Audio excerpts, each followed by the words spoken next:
राम नाम भजले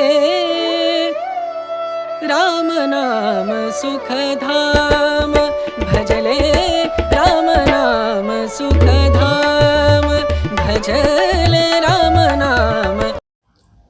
എല്ലാവർക്കും കൗസ്തുഭം വെജ് ഫുഡ്സിലേക്ക് സ്വാഗതം. ഇന്ന് നമ്മൾ തയ്യാറാക്കുന്നത് വളരെ സ്വാദിഷ്ടമായ എന്നാൽ വളരെ എളുപ്പത്തിൽ തയ്യാറാക്കാവുന്ന ഒരു ഹൽവയാണ്. ഇതിനു വേണ്ടിയിട്ട് ഒരു ഗ്ലാസ് കോൺഫ്ലവർ ഒരു പാത്രത്തിലേക്ക് എടുക്കുന്നു.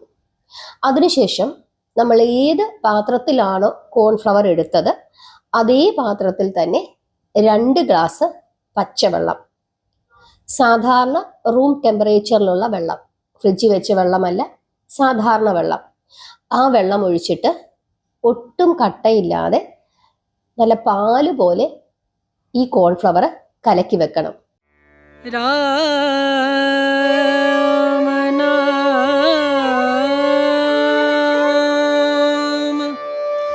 भजले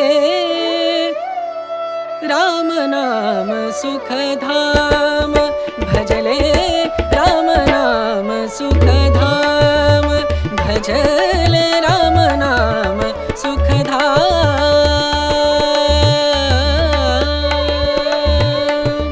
तेरा पूरन हो सब काम, तेरा पूरन हो सब काम. ഇനി നമുക്ക് ചുവട് കട്ടിയുള്ള ഒരു പാത്രമാണ് വേണ്ടത്. നോൺ സ്റ്റിക്ക് വളരെ നല്ലതാണ്.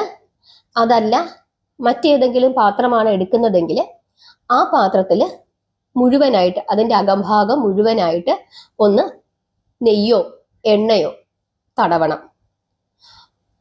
അതിനുശേഷം നമ്മൾ മാവെടുത്ത, അതായത് കോൺഫ്ലവർ എടുത്ത അതേ പാത്രത്തിൽ 2 ഗ്ലാസ് പഞ്ചസാര, 2 ഗ്ലാസ് പഞ്ചസാരയും 2 ഗ്ലാസ് വെള്ളവും ചേർത്ത് നന്നായിട്ട് തിളപ്പിക്കണം.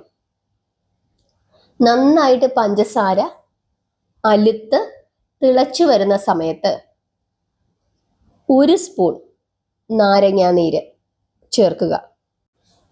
ഇത് സാധാരണ ഒരു ഗ്ലാസ്സിൽ എടുത്ത പൊടി ആയതുകൊണ്ടാണ് 1 സ്പൂൺ ചേർത്തത്.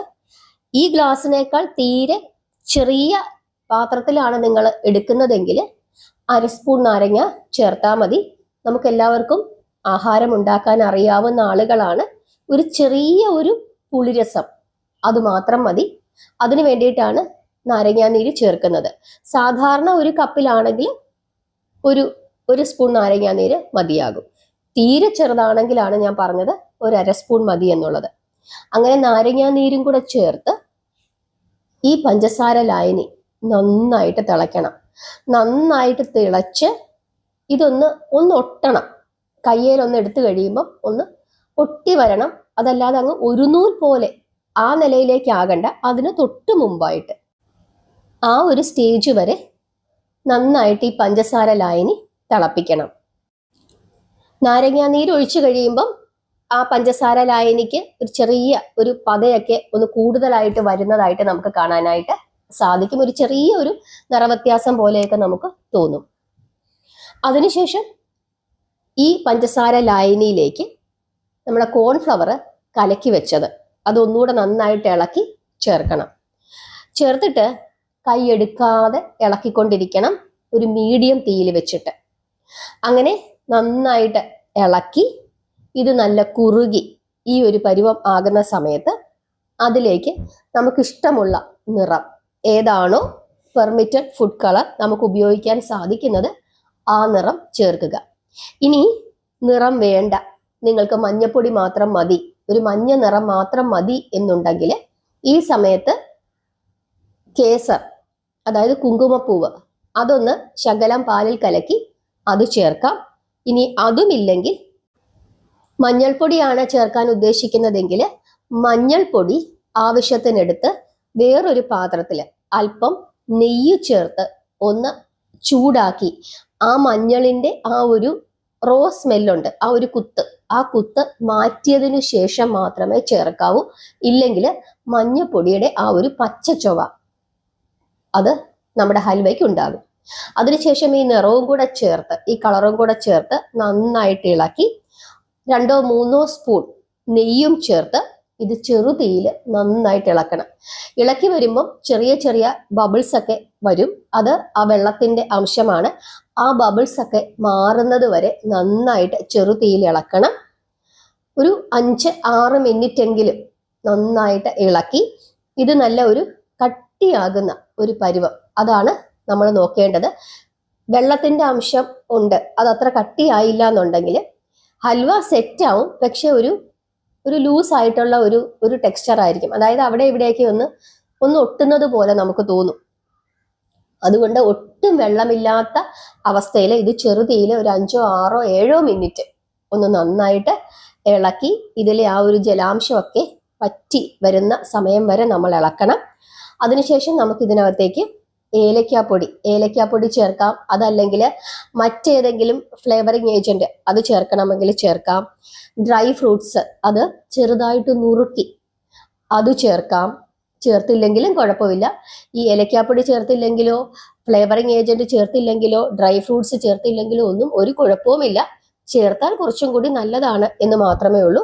ചെറുതീയിൽ നന്നായിട്ട് ഇളക്കണം. ഒത്തിരി അങ്ങ് മുറുകി ഹാർഡാകണമെന്നല്ല, എങ്കിലും നമുക്കറിയാമല്ലോ ഒരു ഹൽവയുടെ ഒരു പരുവം. അതായത് ജലാംശമൊക്കെ വറ്റി നന്നായിട്ട് നെയ്യൊക്കെ തെളിഞ്ഞു വരുന്ന ആ സമയത്ത് ഇത് നമുക്ക് നെയ്യ് പുരട്ടി വെച്ചിരിക്കുന്ന ഒരു പാത്രത്തിലേക്ക് മാറ്റാം.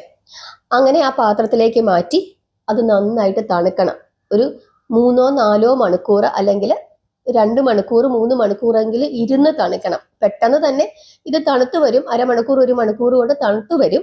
എങ്കിലും സാധാരണ റൂം ടെമ്പറേച്ചറിലാണെങ്കിൽ ഒരു 3-4 മണിക്കൂർ ഒന്ന് ഇരുന്ന് സെറ്റ് ആവുന്നതാണ് ഏറ്റവും നല്ലത്. അങ്ങനെ ഇരുന്ന് അതൊന്ന് സെറ്റ് ആയതിനു ശേഷം നമുക്ക് ചെറിയ ചെറിയ കഷ്ണങ്ങളായിട്ട് മുറിച്ചെടുക്കാം.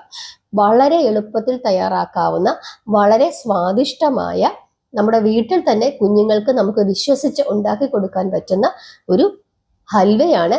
ഈ ഹൽവയുടെ പേര് ബോംബെ ഹൽവ അല്ലെങ്കിൽ കറാച്ചി ഹൽവ എന്നാണ് പറയുന്നത്. ഈ ദീപാവലിക്കോ അതല്ലെങ്കിൽ മറ്റേതെങ്കിലും വിശേഷ അവസരങ്ങളിലോ നമ്മുടെ വീട്ടിലേക്ക് ആരെങ്കിലും കൊച്ചു കുഞ്ഞുങ്ങളുമായിട്ട് വരുന്നുണ്ടെങ്കിൽ അവർക്ക് കൊടുക്കാനും ഒക്കെ നമുക്ക് തന്നെ ഉണ്ടാക്കി കൊടുക്കാൻ പറ്റുന്ന, എന്നാൽ എളുപ്പത്തിൽ ഉണ്ടാക്കി കൊടുക്കാനും പറ്റുന്ന ഒരു ഹൽവയാണ്. വളരെ രുചികരമായ ഹൽവയാണ്. നിങ്ങളൊന്ന് ഉണ്ടാക്കി നോക്കൂ, തീർച്ചയായിട്ടും നിങ്ങൾക്ക് ഇഷ്ടപ്പെടും. അതുപോലെ തന്നെ ഭഗവതിക്ക് നൈവേദ്യമായി അല്ലെങ്കിൽ ഭഗവാന് നൈവേദ്യമായി സമർപ്പിക്കാനും ഏറ്റവും ഉത്തമമായ ഒരു ഹൽവയാണ്.